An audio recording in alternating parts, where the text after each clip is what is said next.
Oi, pessoal, tudo bem? Tudo certo com vocês? Então, pessoal, tô passando aqui para partilhar um pouquinho mais de bem viver e hoje eu queria conversar um pouquinho com vocês. Se você sabe me responder, quem você é? Bom, essa pergunta que parece ser muito simples, né? Muito óbvia. Eu realizei ela eu lembro que eu realizei ela numa disciplina, né? Disciplina de Filosofia da Ciência que eu dava aula. E eu lembro que no momento, primeiramente eu não filosofei, não falei nada a respeito, só trouxe, né, o questionamento. E aí a maioria dos alunos, como eu acredito que a maioria das pessoas, talvez você quando ouviu esse vídeo tenha pensado duas das primeiras opções que a maioria dos meus alunos responderam na época, que eram ou eles diziam que eles eram acadêmicos de educação física, logo relacionado ao seu trabalho, à sua área profissional, ou eles diziam que eles eram filhos de fulano ou pais de ciclano. Então, 50% mais ou menos de cada um fazia referência à sua profissão, né, ao seu lado profissional, ou à posição social que ocupa na sociedade. E aí, então, a gente conversou um pouco, né? Eu falei para eles que não, que eu gostaria que eles me trouxessem características, né, deles, que descrevessem eles e que não fossem, né, nem a sua profissão, enfim, e nem a posição, se eram filhos desse clã, se tinham tantos irmãos, se tinham, né, se tinham filhos. Não queria isso, queria uma descrição pessoal. Aí eles não conseguiram me responder no dia e eu dei como tarefa para a próxima semana, que seria a próxima aula. E aí, quando eles trouxeram novamente essa questão, né, trouxeram as respostas, foi muito legal, porque no primeiro momento, alguns ainda trouxeram a questão de eu sou atleta de handebol, eu sou uma gremista, eu sou uma colorada, né, que como eu dava aula numa universidade no Rio Grande do Sul, a maioria, né, torcia para um time ou para o outro. E aí acabavam trazendo as coisas, e eu dizia, não, mas eu não tô me referindo a isso, eu tô me referindo ao lado pessoal, né, a quem é você. E aí não me surpreendeu muito, mas o que eu percebi, né, como vocês também talvez tenham pensado agora, quando talvez tenham refletido, né, assistido esse vídeo, tentado responder essa pergunta sobre vocês, a maioria começou a trazer características negativas. Eu sou muito ansioso, eu sou teimoso, eu sou preguiçoso, eu tenho dificuldade de me expressar em público. Começaram a trazer diversas características negativas ao seu respeito. E aí a gente começou a conversar, enfim, e aí começaram a surgir algumas, enfim, qualidades, coisas, conseguiram aprofundar um pouco mais essa questão, né, tão existencial, se vê, por exemplo, como papéis, eu sou uma pessoa que me indigno muito com as coisas que ocorrem erradas no mundo, que luto muito por ter um mundo melhor, né, que tento fazer o meu papel certo. E daí começaram a vir questões muito legais, né? E essa aula foi uma das aulas que mais me marcou da disciplina e eu acredito que eles também, porque o feedback que eu tive foi super positivo, né? Eu ministrei essa disciplina em mais de uma turma, né? Por mais de um semestre. Então eu tive várias, né? E como na primeira deu super certo, eu acabei repetindo. Detalhe importante, essa disciplina eu estava ministrando de forma online durante a pandemia. Então, essa questão, né, emocional estava muito mais abalada, né, nesses acadêmicos. Fosse pelo medo deles de perderem alguém de risco, né, da sua família, ou pelo luto de já terem perdido, como muitos perderam. Então, eles já estavam num período bem mais vulnerável.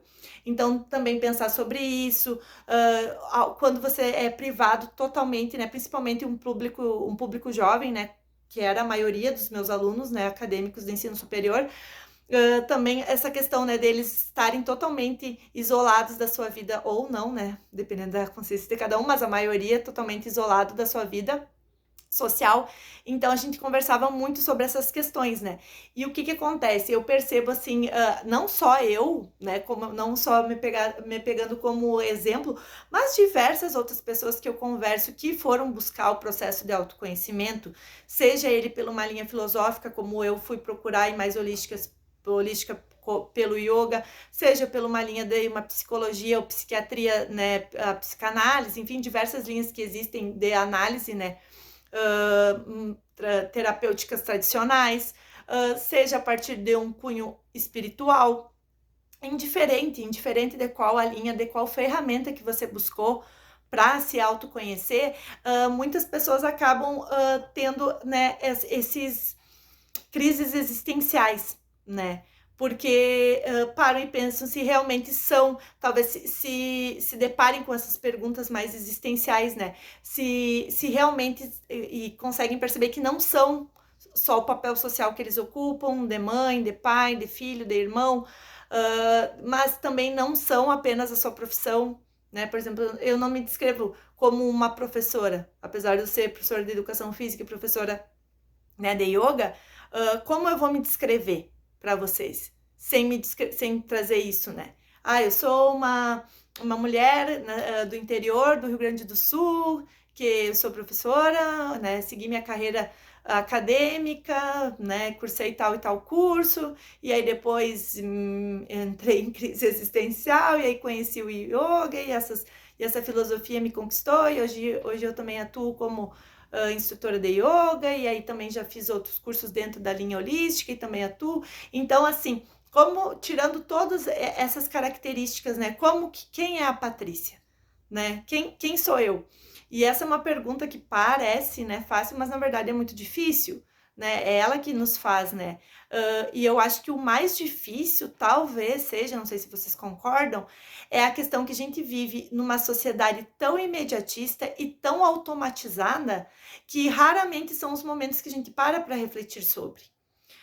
No meu caso não foi, né? Felizmente não foi o meu caso, mas eu tive muitos amigos e conheço muitas pessoas que foram direcionadas para sua vida profissional a partir do conselho, né? Do aconselhamento, às vezes positivo e às vezes forçado dos seus familiares. Então, seus pais queriam que viessem a ser médicos, dentistas, engenheiros, professores, enfim, diferente da profissão. Então, nem a escolha profissional, que é algo que se faz muito cedo, né, na nossa privilegiada vida de quem pode optar por qual faculdade vai cursar e a partir disso seguir sua profissão, ela ocorre lá pelos 17, 18 anos, 20 anos de idade, e a gente é muito imaturo para tomar uma decisão dessas, né? Então, talvez por isso que a gente veja um número tão grande de pessoas que quando chega lá pelo final da década dos seus 20 anos, 30, 40 anos, não aguente mais estar naquela profissão que ela estava executando, que às vezes nem era uma vontade dela. E quando ela entra nesse processo de autoconhecimento, de se descobrir as coisas que ela gosta de fazer e o principal que eu acho que é as coisas que ela não gosta de fazer, mas ela faz para ser aceita socialmente, ela faz para ser aceita no núcleo de trabalho, no núcleo social que ela frequenta. Aí, quando ela se dá conta, quanto, por exemplo, eu vou pegar um exemplo prático. Eu sempre fui uma pessoa que gostei muito de me movimentar. Eu sempre fui muito ativa, né? Para não dizer hiperativa. Então, eu sabia que a minha profissão tinha que gerar algum movimento, que eu não poderia ser uma pessoa que ficaria presa num escritório com ar-condicionado sentada 24, exagerei, né? 8 horas, digamos, por dia.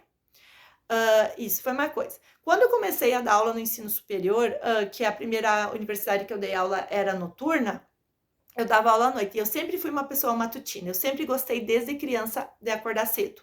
E aí, quando eu comecei a trabalhar à noite, eu percebi que eu não gostava disso, né? Que além de o meu organismo, e eu não me adaptei, né? Então, eu não conseguia dormir até mais tarde no outro dia, né? Eu seguia com o meu relógio biológico acordando cedo, só que eu ficava muito cansada, né? Porque trabalhava até mais tarde.